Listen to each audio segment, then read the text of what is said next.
রাজনীতি আমৃত্যু করা যায়, সেটার জন্য অনেক সময় আছে, কিন্তু ক্রিকেটের সময়টা কম, এমনটাই মন্তব্য করেছেন দেশের ইতিহাসের অন্যতম সফল ক্রিকেটার সাকিব আল হাসান। প্রায় 2 বছর ধরে দেশের বাইরে রয়েছেন এই তারকা ক্রিকেটার। 2024 সালের রাজনৈতিক পট পরিবর্তনের পর আর দেশে ফিরতে পারেননি আওয়ামী লীগ সরকারের সাবেক এই সংসদ সদস্য। বর্তমানে যুক্তরাষ্ট্রের নিউ ইয়র্কে পরিবারের সঙ্গে সময় কাটাচ্ছেন সাকিব। সম্প্রতি দ্য ডেইলি স্টারকে দেওয়া এক একান্ত সাক্ষাৎকারে দেশে ফেরার আশা, রাজনীতি এবং ক্রিকেট ভবিষ্যৎ নিয়ে খোলামেলা কথা বলেছেন তিনি। দেশটাকে কতটা মিস করছেন এমন প্রশ্নের জবাবে সাকিব বলেন, স্বাভাবিকভাবে যে কোনো মানুষই যখন তার দেশে যেতে পারে না তখন সে অবশ্যই দেশকে মিস করবে। আমিও দেশটাকে ভীষণভাবে মিস করছি।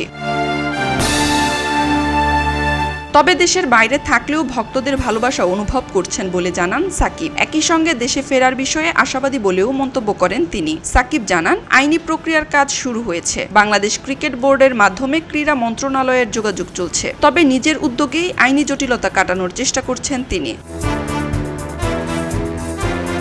বাংলাদেশ দলের বিশ্বকাপে অংশ নিতে না পারা নিয়েও হতাশা প্রকাশ করেন সাবেক অধিনায়ক। তিনি বলেন, বড় টুর্নামেন্টে খেলতে না পারা অনেক ক্রিকেটারের জন্য আজীবনের আক্ষেপ হয়ে থাকবে। এদিকে ঢাকা প্রিমিয়ার লিগ বন্ধ থাকা নিয়েও উদ্বেগ প্রকাশ করেছেন সাকিব। তার মতে, এই পরিস্থিতিতে সবচেয়ে বেশি ক্ষতিগ্রস্ত হচ্ছেন ক্রিকেটাররাই।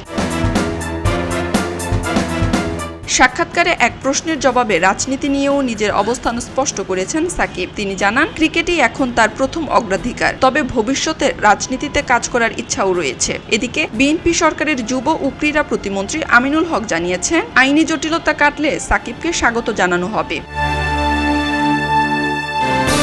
সব মিলিয়ে দেশে ফেরার অপেক্ষায় দেশ সেরা ক্রিকেটার সাকিব আল হাসান। তবে আইনি জটিলতা কাটিয়ে আবারও লাল সবুজের জার্সিতে তাকে দেখা যাবে কিনা সেই প্রশ্নই এখন ক্রিকেট ভক্তদের মনে। খবরের কাগজ, নিখাত, নির্ভীক, নিরপেক্ষ।